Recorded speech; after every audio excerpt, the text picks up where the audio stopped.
Alhamdulillah, alhamdulillahi jalla wa ala, wa ahmaduhu ala jami'il ala, wa ashkuruhu syukra man ufiya minal bala, wa ashhadu an la ilaha illallah wahdahu la sharika lahu wa la mumathila, wa ashhadu anna muhammadan abduhu wa rasuluhu dhul maqamil a'la.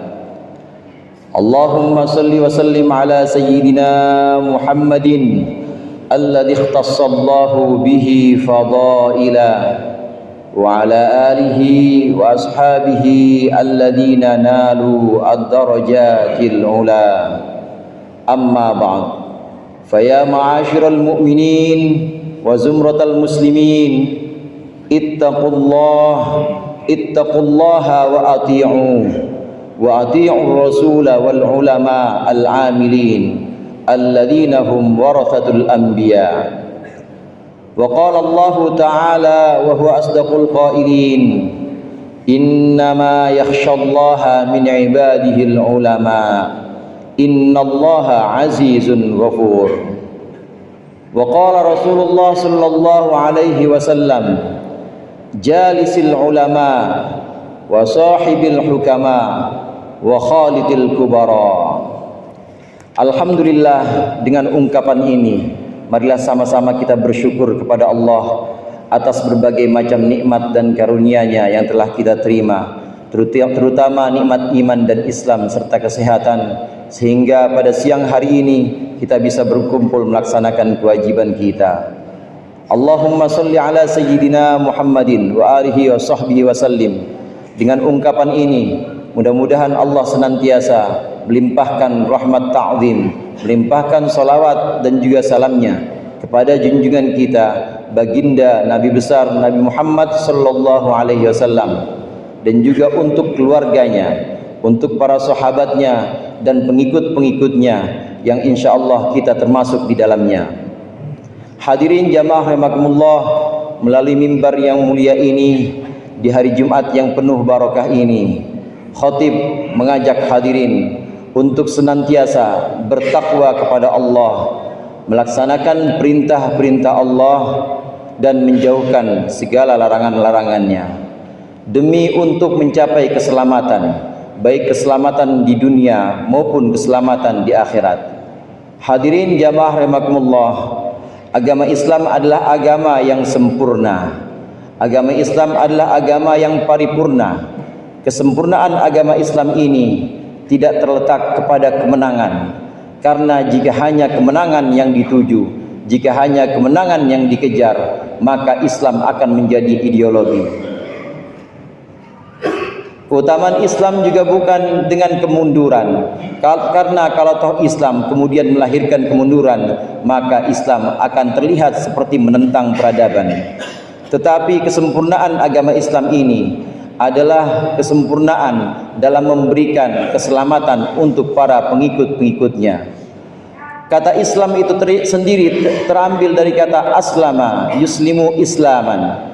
Yang satu sisi aslama bisa punya arti tunduk, namun aslama juga bisa punya arti dari salima thulathi mujarrad yang kemudian diwazankan af'ala menjadi aslama. Kalau salima punya arti selamat, maka aslama punya arti menyelamatkan. Dengan demikian, nama Islam itu sendiri adalah sebuah nama yang punya fungsi, sebuah nama yang punya karakter agama ini, yaitu untuk menyelamatkan pengikutnya, menyelamatkan kehidupan di dunia maupun di akhirat.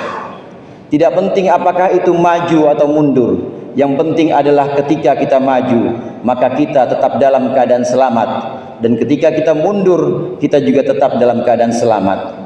Tidak penting apakah itu ke kanan, ke kiri, ke barat atau ke timur, yang penting ke segala penjuru arah itu, Islam selalu akan menuntun umatnya sehingga mencapai keselamatan, baik keselamatan di dunia maupun keselamatan di akhirat. Tidak penting itu apakah dia naik atau turun, yang penting ketika umatnya naik, maka dia tetap akan selamat, dan ketika turun juga akan selamat.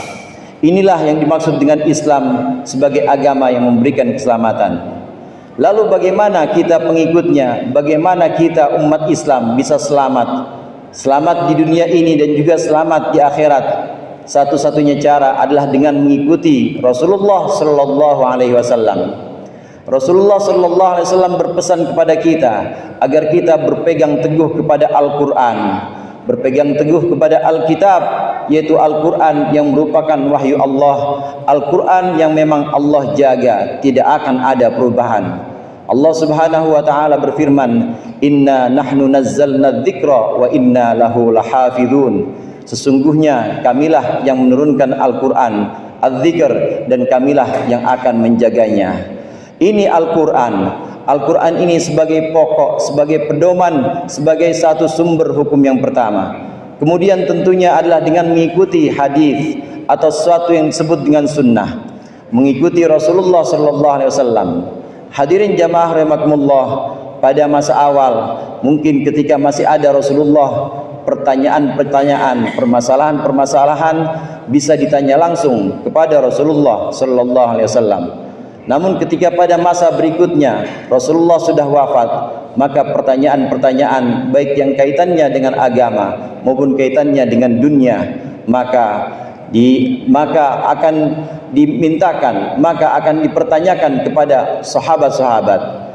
Dari kalangan sahabat ini, generasi kedua setelah Rasulullah, ada sekelompok sahabat yang merupakan ulama'us sahabah.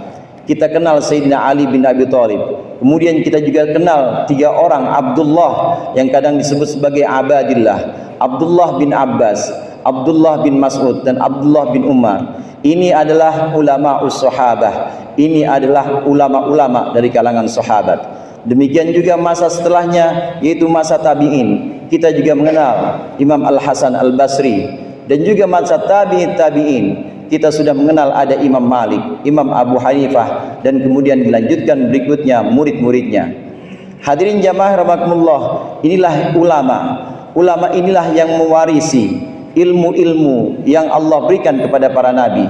Rasulullah sallallahu alaihi wasallam bersabda, "Al-ulama warathatul anbiya, lam yuwarrithu dinaran wala dirhaman, innama warathul ilma." Sesungguhnya ulama itu adalah pewaris para nabi, dan para nabi tidak pernah mewariskan dinar, tidak juga mewariskan dirham, tetapi para nabi mewariskan ilmu. Hadirin jamaah rahimakumullah, ulama inilah yang kemudian kita ikuti demi untuk mencapai keselamatan kita, keselamatan dunia maupun akhirat. Ulama ini dibagi menjadi 3. Yang pertama, sebagaimana sabda Rasulullah sallallahu alaihi wasallam. Rasulullah menyebutkan ada yang disebut dengan al-kubara, ada yang disebut sebagai al-ulama, ada yang disebut juga sebagai al-hukama. Yang pertama, ulama yang disebut sebagai al-ulama, yaitu orang-orang alim, orang-orang yang memiliki ilmu tentang hukum-hukum Allah. Ulama adalah jamak dari alim. Ulama kelompok yang pertama ini adalah alimun bi ahkamillah, adalah orang-orang yang mengerti betul, paham betul tentang hukum-hukum Allah. Ulama kelompok pertama ini adalah ulama yang menjaga tatanan hukum-hukum Islam, adalah ulama yang merumuskan fikih-fikih, merumuskan hukum-hukum syariat secara global. Ini kelompok ulama yang pertama. Rasulullah berpesan, maka kita bertanyalah kepada ulama-ulama kelompok yang pertama ini. Bisa dikatakan ulama yang jenis pertama ini, kelompok yang pertama ini adalah ulama yang memberikan informasi kepada kita, ulama yang informan, ulama yang memberikan informasi keagamaan kepada kita. Kemudian yang kedua ada al-hukama. Al-hukama ini bukan ulama informan, tapi adalah ulama komandan. Artinya komandan di sini bukan suatu yang sifatnya militer, tapi yang memberikan komando, yang memberikan tuntunan kepada kita untuk meniti jalan-jalan yang diridhoi oleh Allah. Inilah al-hukama. Al-hukama adalah orang-orang yang alim bidzatillah. Al-ulama, al-hukama adalah orang-orang yang mengerti, bukan mengerti hukum-hukum Allah halal haram, tapi mengerti zat Allah dan mengenal betul Allah dengan sifat-sifatnya, dengan asma-asmanya, dan juga dengan perbuatan-perbuatannya. Kelompok ulama yang kedua ini yang kadang disebut sebagai al-hukama atau orang bijaksana. Kadangkala untuk berbicara hukum lidahnya tidak terlalu fasih, Tapi ada kelompok jenis yang kedua ini, yaitu al-hukama, orang-orang yang memang Allah pilih untuk bisa mengenal Allah, dan Allah pilih untuk bisa membimbing umat Islam mengenal Allah, sehingga dengan mengenal Allah, akhlaknya kemudian akan menjadi akhlak yang mulia. Sehingga dengan mengenal Allah, akhlaknya kemudian akan menjadi akhlak yang sangat dekat atau sangat mirip dengan akhlak Rasulullah sallallahu alaihi wasallam. Al-hukama, ulama jenis kedua ini memang kadangkala dia tidak pandai dalam ilmu-ilmu agama, namun tetap patokannya, namun tetap barometernya, ulama hukama jenis yang kedua ini adalah orang-orang yang tetap menjaga syariat, namun dia mampu memberikan bimbingan-bimbingan dari hati ke hati muridnya, bimbingan-bimbingan dari jiwanya untuk jiwa para murid. Ini adalah hukama. Kemudian jenis yang ketiga yaitu al-kubara. Rasulullah sallallahu alaihi wasallam menyebutkan al-kubara ini adalah ulama-ulama yang berperan sekaligus dua fungsi, yaitu sebagai informan dan juga sebagai komandan. Ulama yang memberikan informasi keagamaan kepada kita tentang halal haram, dan juga sebagai komandan, artinya mampu memberikan komando kepada kita. Kapan kita harus sabar, apa yang harus kita baca, bagaimana kita harus bersikap, bukan hanya memberikan informasi dari lisan, tapi dari hatinya, dari jiwanya. Ulama ini bisa untuk menuntun umatnya. Rasulullah menyebutkan ini sebagai al-kubara, yaitu orang-orang besar, orang-orang alim yang tidak hanya berfungsi sebagai orang-orang yang memberikan ilmu agama, tapi juga mampu membimbing jiwa, membimbing hati umat Islam, sekelompok tertentu murid-muridnya yang kemudian nanti bakal meneruskan akhlak Rasulullah sallallahu alaihi wasallam. Bukan hanya Islam secara zahir, bukan hanya Islam melaksanakan ibadah-ibadah zahir seperti salat, puasa dan zakat, tapi juga Islam batinnya, Islam dan tunduk juga hatinya dengan tuntunan dari kubara, yaitu ulama jenis yang ketiga. A'udzubillahi minasyaitonir rajim. Bismillahirrahmanirrahim. Wal 'asr.